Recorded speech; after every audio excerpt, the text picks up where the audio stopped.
नमस्कार, मैं शिवानी रतूड़ी लाइव में आपका स्वागत करती हूँ। बिहार विधानसभा चुनाव के पहले चरण की 121 सीटों के लिए नामांकन की अंतिम तारीख अब बस 4 दिन दूर है, लेकिन चुनावी रणभूमि के दोनों बड़े खेमे इंडिया गठबंधन और एनडीए अब भी अपने योजना को लेकर सूची को अंतिम रूप नहीं दे सके। इससे मैदान में उतरने के तैयार दावेदारों, उनके समर्थकों और आम मतदाताओं में बेचैनी साफ झलक रही है। सीटें किसे मिलेगी, कहां से कौन उतरेगा, कौन कटा और कौन पास हुआ, इन सब को लेकर भारी ऊहापोह की स्थिति बन गई है। इंडिया गठबंधन की बात करें तो ये गठजोड़ अब तक सीटों के बंटवारे पर एकमत नहीं हो सका। कांग्रेस और आरजेडी के बीच सीटों की खींचतान जिसकी तस बनी हुई है। बीते कई दिनों से लगातार बातचीत हो रही है। दिल्ली से पटना तक नया नेता दौड़ रहे हैं, मगर नतीजा अब भी कागजों पर नहीं उतर पाया है। सोमवार को नई दिल्ली में नेता प्रतिपक्ष तेजस्वी यादव ने कांग्रेस नेता केसी वेणुगोपाल से अहम बैठक की। बैठक में बिहार कांग्रेस प्रभारी कृष्ण अलवरू और प्रदेश अध्यक्ष राजेश राम भी शामिल थे। बैठक के बाद भले ही कांग्रेस नेताओं ने सकारात्मक और उम्मीद भरे बयान दिए हों, लेकिन सीटों की घोषणा अब भी 2-4 दिन और टलती नजर आ रही है। तेजस्वी यादव ने पटना लौटते वक्त पत्रकारों से कहा है कि बंटवारा आजकल में हो जाएगा, कहीं कोई जीत नहीं होगी। लेकिन हकीकत यही है कि देरी हो रही है और यही देरी सियासी गणित को गड़बड़ाने का कारण बन सकती है।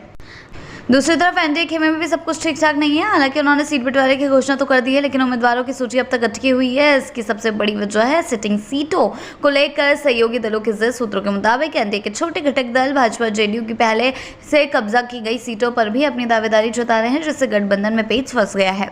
इसी को सुलझाने के लिए सोमवार को एक के बाद एक बैठकें होती जा रही हैं। जेडीयू के कार्यकारी अध्यक्ष संजय झा के आवास पर भाजपा प्रदेश अध्यक्ष डॉक्टर दिलीप जायसवाल और उप मुख्यमंत्री सम्राट चौधरी ने लंबी चर्चा की। शाम होते दिल्ली से पटना पहुंचे भाजपा के बिहार चुनाव प्रभारी धर्मेंद्र प्रधान और केंद्रीय गृह राज्य मंत्री नित्यानंद राय ने कमान संभाली, जिससे संकेत मिले कि मामला गंभीर है और आला कमान अब खुद डैमेज कंट्रोल मोड में आ गया है।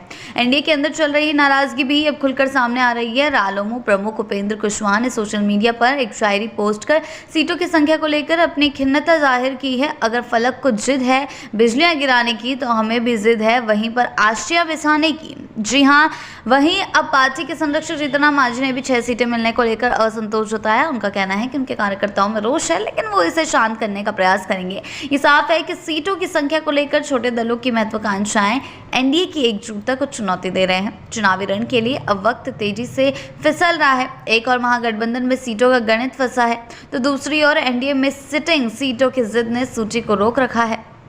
अब ऐसे में 4 दिन के भीतर इन उलझनों को सुलझाना दोनों खेमों के लिए बड़ी चुनौती बनता जा रहा है। लेकिन देखना ये दिलचस्प होगा कि आगे चलकर ये चुनावी गर्मी और कितनी ज्यादा बढ़ती है। ऐसी ही अपडेट्स के लिए जुड़े रहे हैं लाइव के साथ ही चैनल को सब्सक्राइब करना ना भूलें और हमारी फेसबुक और वेबसाइट के साथ भी जरूर जुड़ें।